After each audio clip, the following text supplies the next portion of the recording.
Hey guys, how's it going? It's Rob Sutton with Bike198 and we're back here with another review today. Today we are actually going to talk about this POC Axion Spin helmet and how it's done for me over the past month and a half or so. So let's get at it.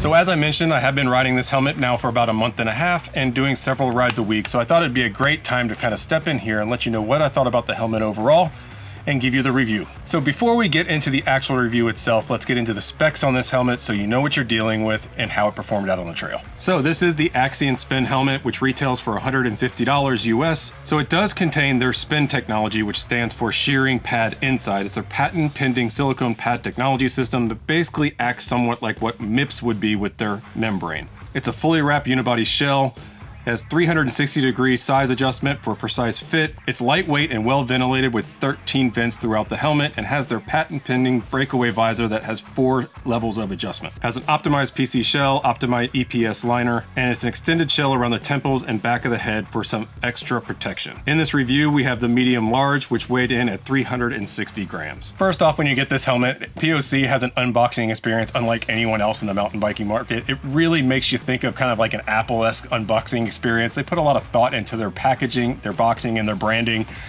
Of course, none of that really matters at the end of the day. It ends up going right in the recycling bin, but it does give you that kind of I bought a premium product feel during the unboxing experience, even though that only matters for all of about 15 seconds. The initial look over the helmet is much like their more expensive Tectile helmet. POC likes to use really high quality materials and it's overall, really lightweight, and the initial fit is actually very good. Their retention system in the back is able to get it snug around the head. But one of the things I really like about the POCs over some of the other helmets on the market is the ability to have less of a gap in between the edge of the helmet and your head. You'll notice with any of the POC helmets, it really seems like the helmet's a lot closer to your head and it's not as bulky to wear. So POC has really nailed down their fit and finish on their helmets, and this Axion is no different. It will feel very similar to having a Tectile on your head if you're used to that fit and finish and feel. So for a lot of riders, this helmet's gonna have 2 drawbacks in the fit, finish, and quality of it. One, I'm not real keen on the looks of it, where the Tectile helmet looks awesome. I love the aggressive look of that helmet. They really kind of subdued the look of this helmet a little bit more, where you have some of the areas that do not have vents that almost make it look like it's one of those like child shell helmets. So as far as how the helmet looks, I'm not really overly impressed when I really like the look of the rest of the POC lineup. This one really kind of looks like a half shell that a kid would put on out of Walmart sometimes because of that really kind of open space here that there isn't any venting. They really subdued the looks of this helmet a lot more than the Tectile, and I think they went a little bit too far design-wise in that area.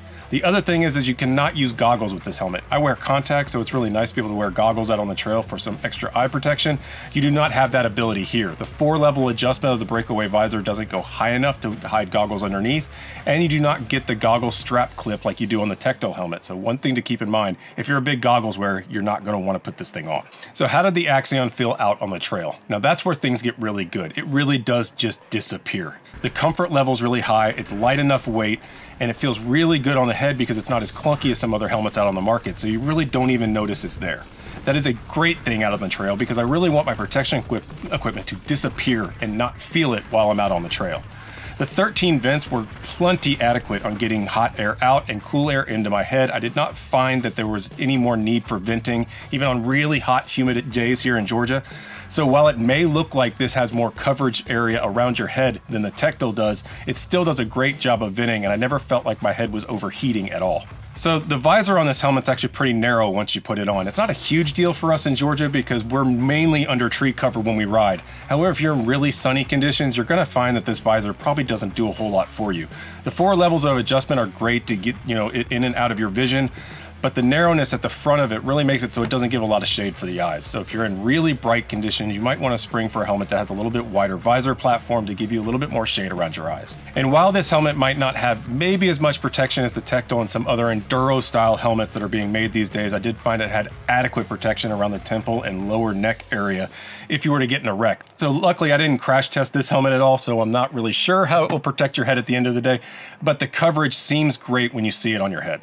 So overall, what do I think of the Axion Spin helmet? One, it is great if you are looking to get into a POC helmet that has great fit, finish, and comfort for a decreased price. You're looking at a $70 difference from the Tectal that has spin technology to this Axion. So if you really want to get into a POC helmet, but the budget just wasn't there for it in the past, this brings it a lot more accessible to a lot more riders at $150, because it is a great helmet when it comes to fit, finish, and comfort.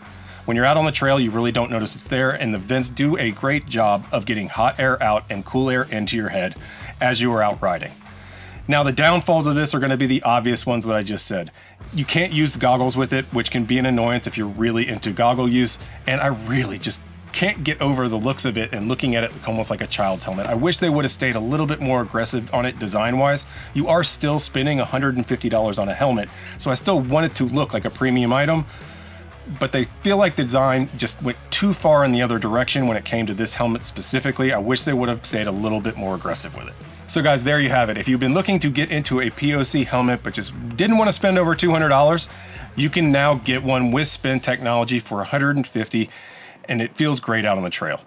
So that's all I've got here for you today. I want to hear from you down in the comments section below. Do you have one of these helmets? Do you use any of the POC products either that you think we should review on this site? Hit up the comments section down below and let us know. If you like this video, please give it a thumbs up. If you're looking for more reviews, tutorials, and riding tips in the future, please consider subscribing to Bike 198. And until then, on to the next one. Thanks guys, see ya.